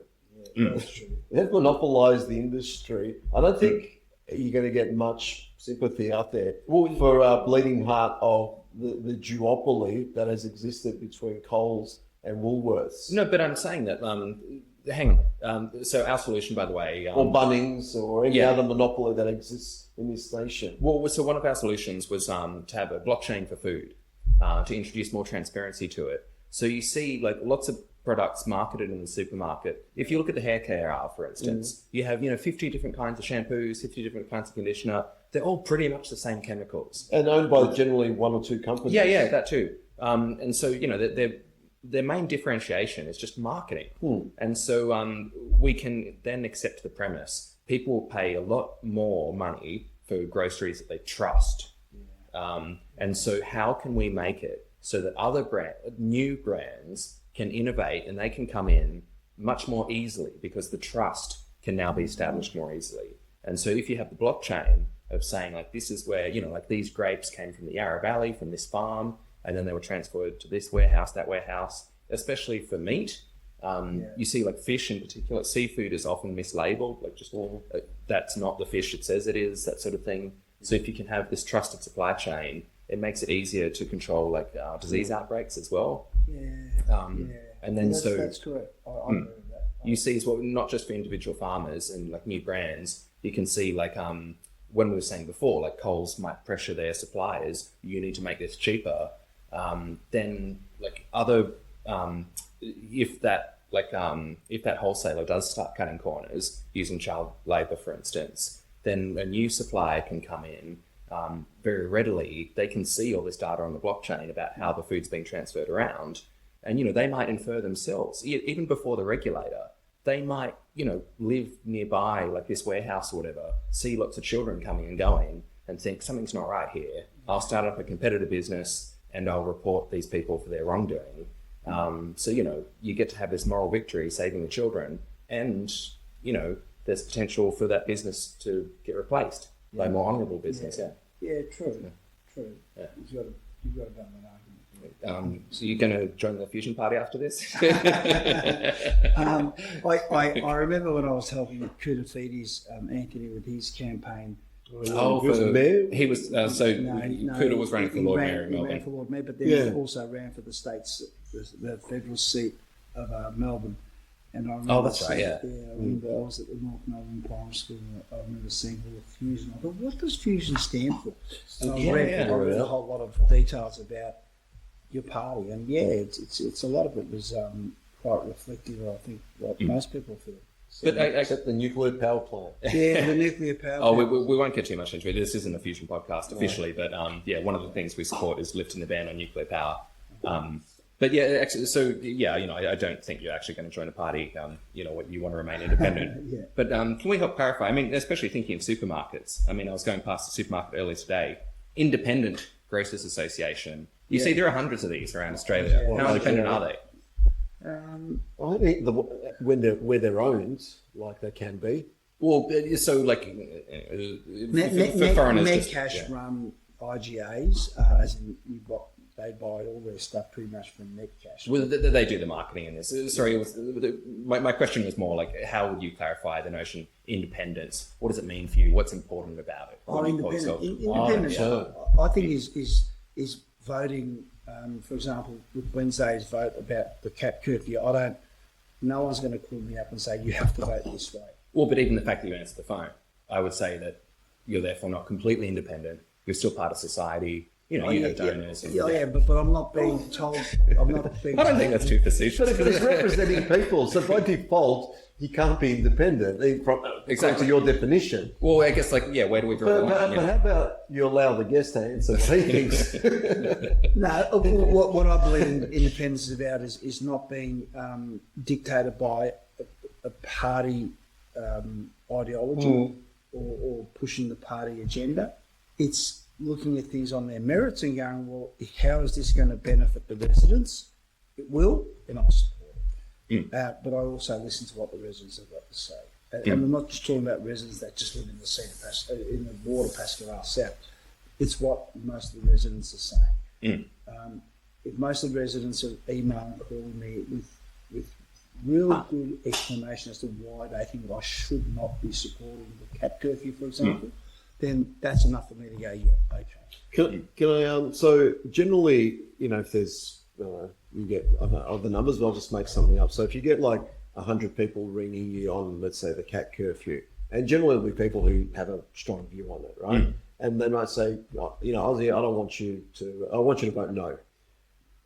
It'll be probably because 99.5% of the population don't really even give a shit, right? Yeah, that's right. So, you know, back to your point about, you know, what's in the interests of, you know, the residents, being in the eye of generally the storm often, you know, how do you regulate yourself to not get skewed by the voice of that minority, which is really often the outlier, because the outlier who make the noise don't really represent often the pulse of general society. Yeah.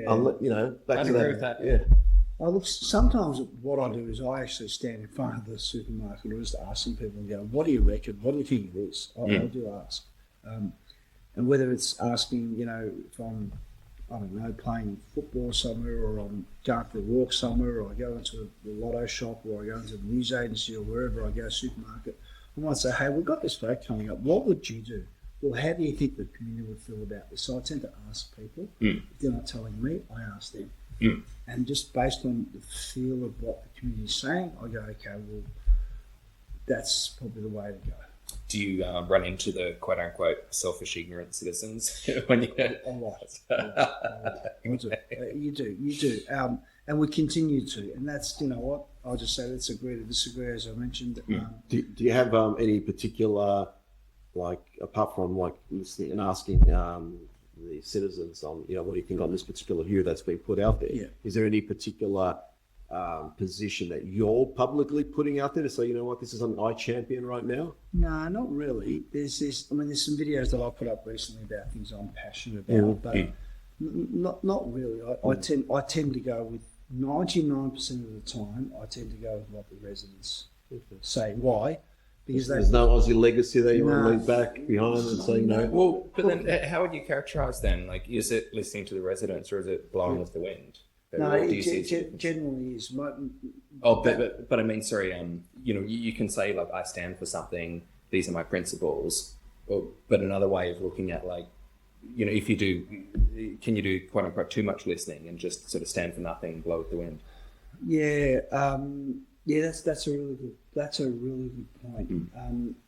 Well, you know, like councillors will say, I stand for social justice, I stand for equality, I stand for multiculturalism, and I stand for decency. I genuinely stand for decency. I genuinely stand for working hard and being able to justify your existence. I believe in accountability. I believe in doing the right thing. We do make mistakes. And going back to the expectation, people's expectation of me should not be the same as expectation of the local MP. The local MP is doing this full time, 7 days a week, or 5 days a week, or some of them do it 2 days a week and get paid a lot of money for doing it, as you know. For me, it's not about the money. I reckon my hourly rate's about $1.20 based on some of the work I do. I don't do it for that reason, but people's expectation can sometimes be a bit too much. But even through social media, the amount of contacts or requests I get, I don't go back to them and say, well, I've got a full-time job, why are you messaging me? I just sort out their issue, just do the right thing and do what I can do. Well, I have a real problem with, I think the problem where we are with politics globally, and you know, talking about America or Australia, is that we have become either idol worshipping now, whether it's, you know, Trump's, etc., or even dogmatized, right? So in America, you're either, you know, Republican, Democrat, or to even more simply, you know, you used the terms earlier, odds, you know, you either like the left or the right. So are you a left or a right? And some people say, and so they're shifting the terms. They've shifted the terms of reference to us socially. So then we have to then argue a point based on a dogma that you either are labelled or are labelling yourself. So whenever something in society does change and you see it change, you then by default have to, you know, like I keep saying, they conflate a particular argument to then have to argue it based on what your dogma is. So whether, again, we'll just use that argument about transurban, the trans people, right? So then, okay, you want me to talk about the rights of an individual and how I feel about that, based on how I now view things politically, rather than let's put all that aside, whether it's my upbringing as from a Greek heritage, Turkish, whatever, just as humanity, how should we treat this individual? If we could erode, all that, subjectivity away, how would we want to treat that person? But they've done the politics in such a way, purposely, the media, right, and basically did, the Murdoch and everything else, to get society to not do the one thing that exists. And that is, it's still a class issue. And that split is becoming broader and broader. Like workers versus yeah. And whether we're workers or whatever we want to call even ourselves, in Australia, right? you're saying I just said we're turning to serfs, right? Yeah. We're going to be surfing, and the serfs out here to service them. They've set it up in that way. The roads have to go in. You're paying for the privilege to work on your land, whatever you're doing, to then go in and service them because you've got the debt. You have to do it, and you're increasing the debt constantly. This is what's happening. I'm not, this is no tinfoil shit. This is being built right now. We're living it. Well, Liberal and Labor, they've constructed this for they've done decades. it. They've done it, right? So you vote because you're Labor. You vote because you're LNP. LNP don't even pretend to not work for the mining industry now.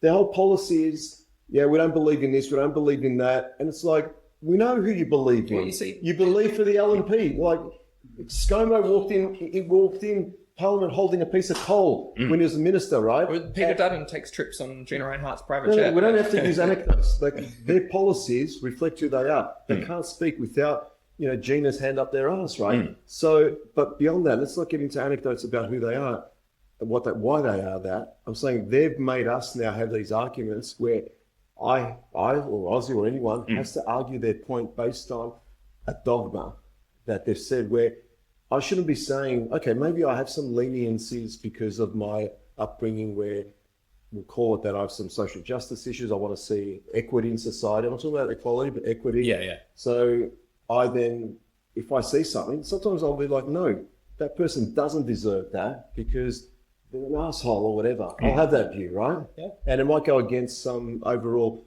political view that I may have as well, but I don't care. I'll try and view it objectively. But if I view it purely from, I'm a socialist, but therefore I should be saying these things, then I'm stuck. I'm boxed in. But they've boxed us in. In the discourse that they've set up. That they want to put it. The discourse is set up. So look, watch anything from America, right? They have to disclose and say, well, I am from the Democratic, I am from the Republican. So they have to already spout who they are representing so they can box in their discourse. There was a funny example I remember, not to always pick on the Liberals, but this Liberal minister, I think it's Suzanne Ley, was talking. They asked her, what do you think about, this whatever policy? Oh, that sounds terrible, it'll disadvantage. Well, actually, we're quoting from your shadow minister for this topic. Oh no, I agree. And that's an independent wouldn't do that. An independent would say, this is how we're looking at this, and what we're looking at on face value, and looking at it in the best interest of the people, of the majority of people. So I wonder, as the name suggests, My First Party, we're trying to target people who, might be thinking about getting involved in politics themselves. I guess, a tip from you, I gather, don't join a party. Is that one of your tips? Ozzy started it, so his first steps were through that path. So it doesn't mean your education can't be through that. I don't think there's anything wrong with joining a party. I don't think there's anything wrong with, even establishing a party. The more parties, the better. I think, and we need them. We need them. As an independent, there's only so much you can do. I think you've got to be a party, especially at state and government, at federal. But I think as councillors in local government, I don't think there should be any party politics because they control the narrative. Those in power in local government control the narrative. Let's not dilly-dally this. Are you saying, councillors are told what to say by their party? Yeah, councillors will push won't push the public's agenda. They'll show the party push their own party agenda and will force that and say this is how it's going to be done. There are so many things that have changed at Merri-bek that councillors have done that have changed it, and they're interfering in people's lives. And cat curfew is one of them. Just let people be. I wonder, so if we're saying that, parties force local councillors to toe the party line and that there are corruption of local politics, a corollary could be that, like, in state politics, in federal politics, you should vote for a party who doesn't have any local councillors elected. Yeah, possibly. You know what? I would agree with that. Okay. I don't think there should be any party politics in local government. Fair enough. So to elaborate more on, people who might be thinking, I mean, it was fascinating hearing your story before about the swings. I guess, like, what would you say to people who, I mean, I very much hold your same view of, like, if you want something fixed, you have to do it yourself, unfortunately. Look, I think getting involved in your local community is a great thing. It's hard work. I mean, a lot of the new candidates that ran in the last election, there were 52 candidates that ran. Oh, for council, you mean? Yeah. And but there's 52 across, like 11 wards, was it? Yeah, 11 wards. A lot of candidates, and there would have been more, but it's hard work. But, I guess I don't know what Lambros said, but the satisfaction is different for every council, every people that are elected. But you do get a voice, whether it's a loud voice or a small voice or whatever. I feel like I'm being shut down a lot. I feel like I'm not by other councillors. You mean? But by the system, I guess, and the way the system works. But I'm just going to keep fighting for the good fight, and and that's what local government is for me. It's about doing the right thing for the locals, and I'm going to keep doing that. And as much as some people probably, as I mentioned, probably think I should hang up the boots and move on. Have you been told that?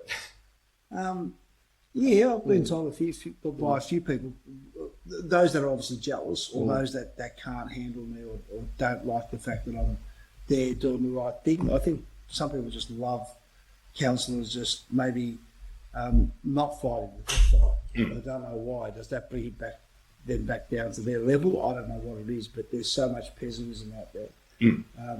But there are people that have said, maybe you should, and they're people that are politically involved, or they're not residents. Not one resident has said to me that you should not represent us, or you shouldn't support, so you shouldn't be voted in. If those that haven't said it to me, that might be saying it to others, are saying it because they're supporting a particular political view, or they're supporting that part. That's what it's all about. So then I guess, and I understand why that would be happening. I guess someone who's on the fence about getting involved, what would you say is like the first step then? Like, I guess asking. I don't think it's joining a party. I think the first step is to try and understand what local government does and how much you think you can influence it. How much can you influence it? If you don't have numbers in council, you're wasting your time. You can try and do little things here and there. You can do what I'll do, which I'll give solely to the residents, to help residents. Policy matters, yes, all that matters as well. We go to council meetings, we try and push policy, but when a lot of that policy is being driven by one particular group of people, you get disheartened. When your voice is not being heard, or when you're only being heard but not listened to, then naturally you walk away. And my philosophy in life is, if I'm not being respected around the table, I walk away. If you're not going to respect me at a dinner table, I won't eat. I'll get up and leave. And that's just how I've been since I was a kid.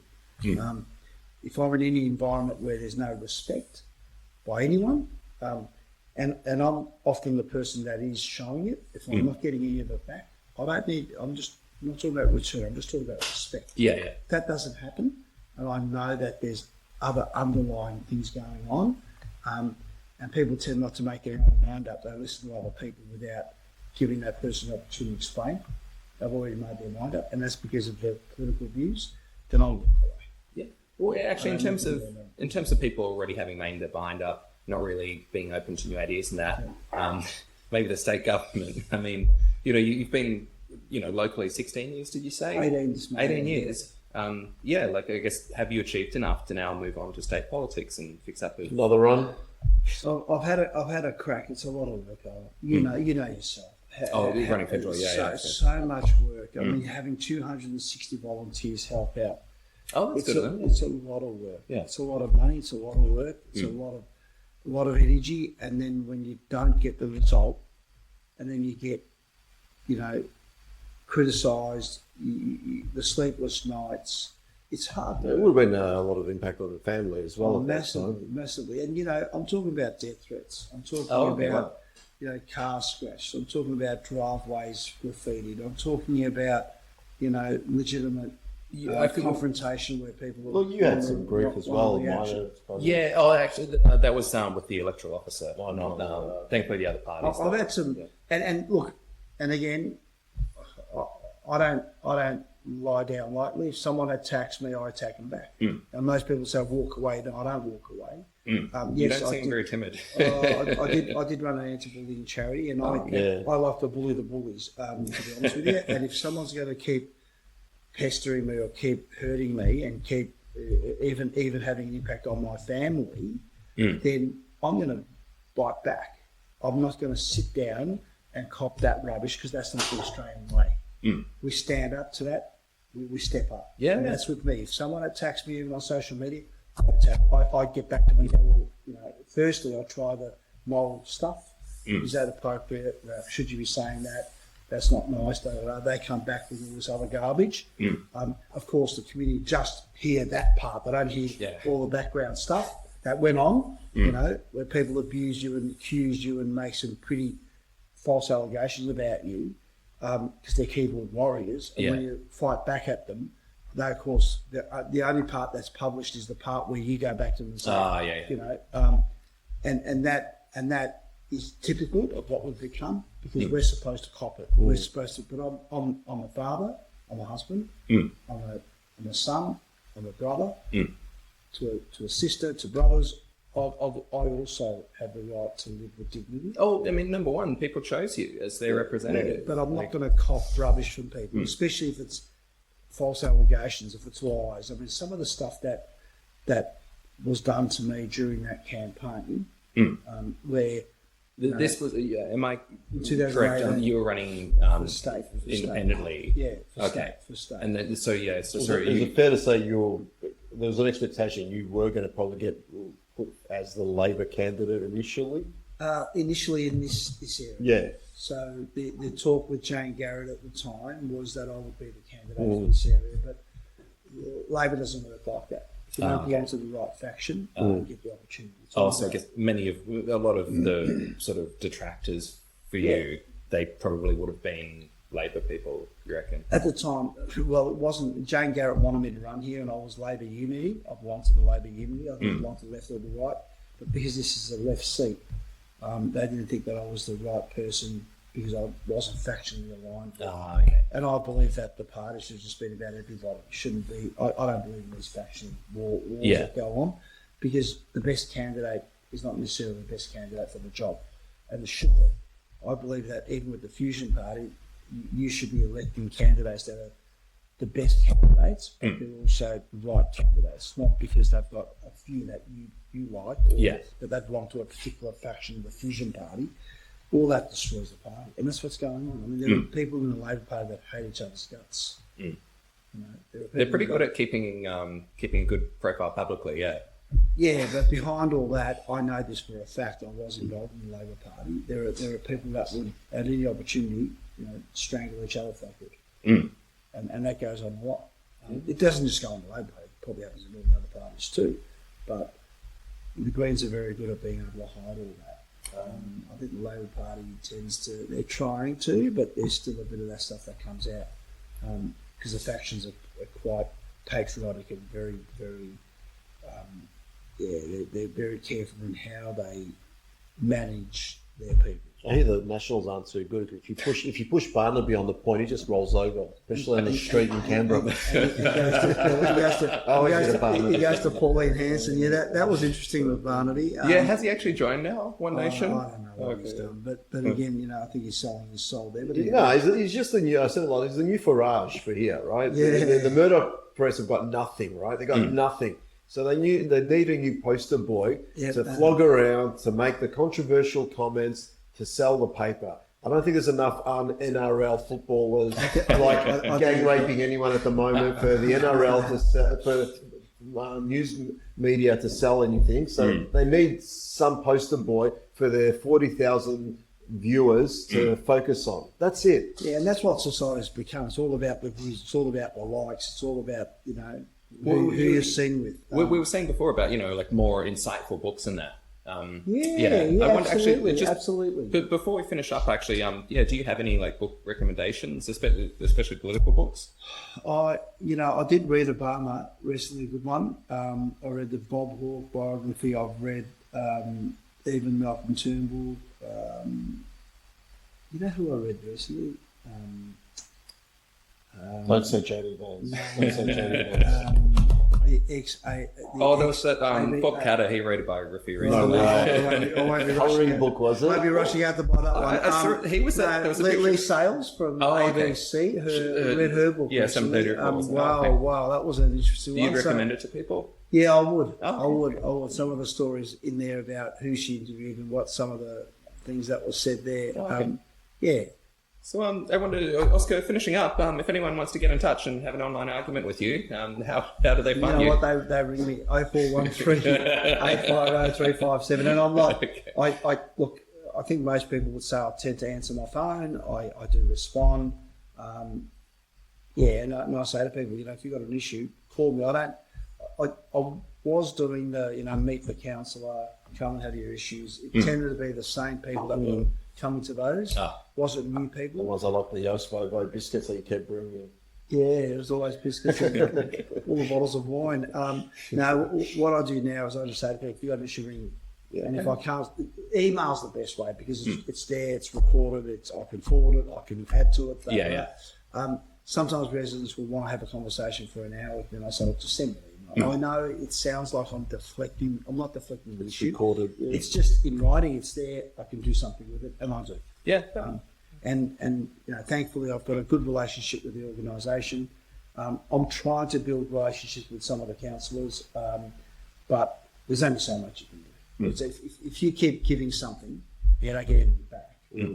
Because, again, I'm not mentioning names, but those councillors are so dogmatic in their political views that they're not going to be swayed in any way, and they've made their mind up, and that's what's sad. You should take someone at face value, work them out, spend some time with them before you go and throw them under the bus. And I think, I've been hit by that bus a few times now, especially this term, and I'm not going to keep getting hit because that's what's going on. Good on you for keeping at it. Fulfilling what the inspiration for you. Two campaigns, third one lucky. You're only a young guy, I can see that. But you're trying to change the world, and you know what? I take my hat off. I take my hat off to anyone like you and Pete, who are trying to inform the community, whoever's watching this, that hey, this is what's really going on. I think, for example, we spoke about so many different issues, but the mayoral vote. Like people would say, why aren't you the mayor? I voted for you to be the mayor. No. You voted for me as a candidate to be elected to council first. Okay. Yeah, so why aren't you the mayor? I got the highest votes. Out of the 52 candidates last election, I doubled anyone's primary vote. Even Sue was pretty popular as well. Doubled her vote. Okay. The election before, I did it again. Got the highest votes out of 53 candidates. Wow. But I'll never be mayor. Why won't I be mayor? Because the community don't vote for the mayor. The councillors, those elected candidates that you voted for become councillors out of the 11, they vote for the mayor. Now, again, it might sound egotistical, people might go, it's all about him. No, but if you look at the councillor on this council that has the most amount of experience, on paper, let's forget about what others might think. On paper, 18 years. On paper, relationships. Have a look how many relationships I've been able to develop and build. You think about the number of votes. Should I be at least maybe deputy? Should I be maybe mayor? Now, some will sit there and go, no, but you're saying that because you've got the numbers. It's all about numbers. Politics is a numbers game. Can I put it in different context based on everything I've heard, because I don't know anything about exactly how the mayoral process is. So you spoke about earlier that there's no real KPIs, right, for either Parliament, whatever. There isn't. So the community, the voters. Correct. So if the mayor's getting, let's just, 150. Plus. yeah, I was going to say, don't correct me on the numbers. I was going to say 150 and everyone else is getting 30. Yeah. And no one measures their output. No. Why is the mayor getting 150? Why shouldn't all of them just get an even split? Look, our current mayor, for example, Helen, is working well. If you said to me, are there mayors that I know that would be putting no more than 15 hours? No, irrespective. I know they're not. No, I'm saying They irrespective. deserve it, My question goes to the heart of what does the mayor actually do to deserve the 150 other than the reward at the end of the day is in, oh God, I'm getting my paycheck now after 3 terms of like eating shit. I think the mayor's role, number one, is to bring the group together. The councillor group. If the councillor group is not working together, game's over. And let's not beat around the bush. But is it a 300% increase in pay just to do that? Well, if you think about it, if a councillor group is fractured. Yeah, no, I get that. I understand that. The apple rots from the head. Yeah, no, totally. Sorry, the fish rots from the head. I think the mayor's role, no doubt, is chairing meetings, advocating for key things, trying to get the officers have a good relationship with the CEO and the directors and all that. That's part of the operation. But the number one thing that a mayor has to do, I believe, is don't play games, political games, in their own best interest. Play the game and keep everyone, all councillors, together. It's hard work. No, I get that, Ozzy, but I'm just saying, what is it that they actually are doing that justifies a 300 at least % more pay than big councillors? They chair meetings. I'll do it for free.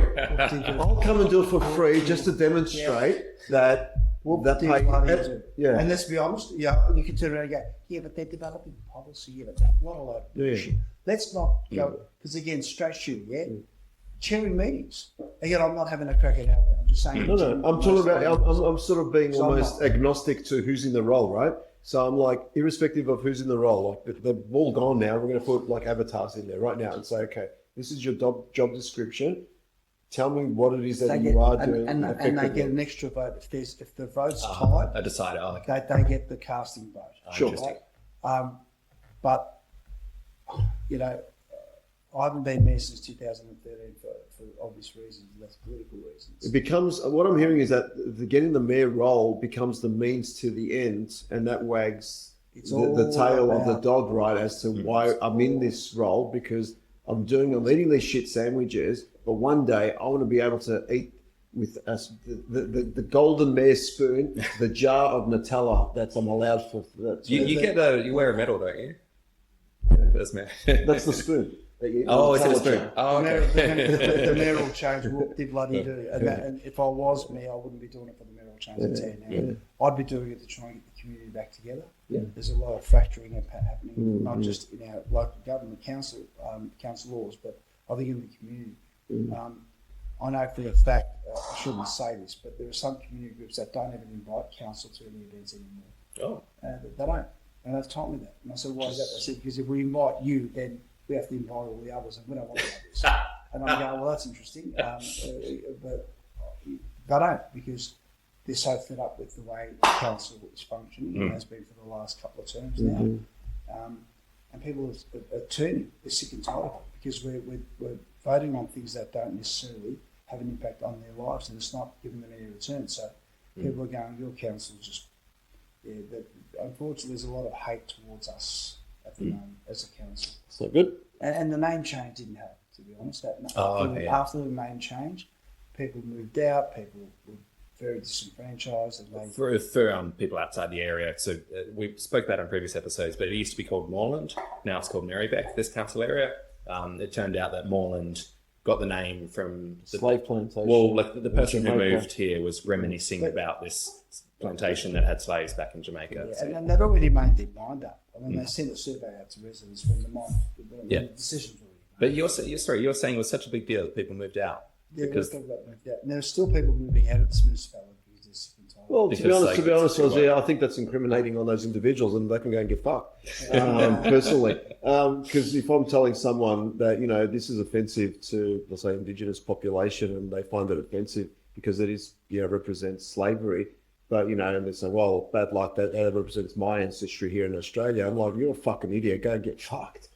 That would be my view. I find it quite almost disingenuous if people are actually saying, you know, I'm disengaged with the councillors because of the name change. It's so petty. And I had that discussion when I was coaching at Brunswick City, right? And I thought I was coaching at a different municipality in the past. You know which one I was coaching at, in New Broadmeadows, right? And, you know, I found them more open to when I came to Brunswick, who had an educated group of parents. So there was more so the wasting the money to change the name when it wasn't necessary. No, I'm telling you, my point is though, I found more of the parents in Brunswick when I came to coach here, more conservative than the parents in Broadmeadows. Oh, okay. Right? From mostly a Turkish background and miscellaneous different ethnic groups. Yeah. I found them, the ones in Broadmeadows, more accommodating to stuff we're putting forward, as I was the coach, right? Then when I came to Brunswick, they were established, gentrified, wogs mostly, right? Who they were upset, you know, that a lot of these pseudo issues that were being conflated, like, you know, politically, whether it's a gay issue or a whatever, that became their cause. You know, how dare they change who I am? I'm like, no one's changing you. But they got sucked into that dogma thing I was talking about. So they pretend they're smart and enlightened, but they get so easily emotionally tied into issues that, you know, they're pulled by the nose. Like they've got a nose ring and then led around. Yeah. That's how stupid and ignorant they are. So back to your quote. These people here, a lot of them. The selfish, ignorant citizens. The ones who pretend they're educated and smart. So now they're talking about cats. These same individuals.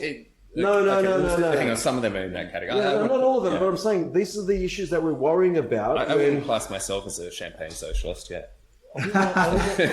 Champagne socials, I love that. I didn't say you're a reductive champagne. I know you have to change your hair colour to go to America. Champagne socials. I like his hair colour. Right, anyway, we better finish up thank you here. very much for the Oscar, thank you for your time. Thanks, All the best. Really appreciate it. Thank you, Pete. Thank you.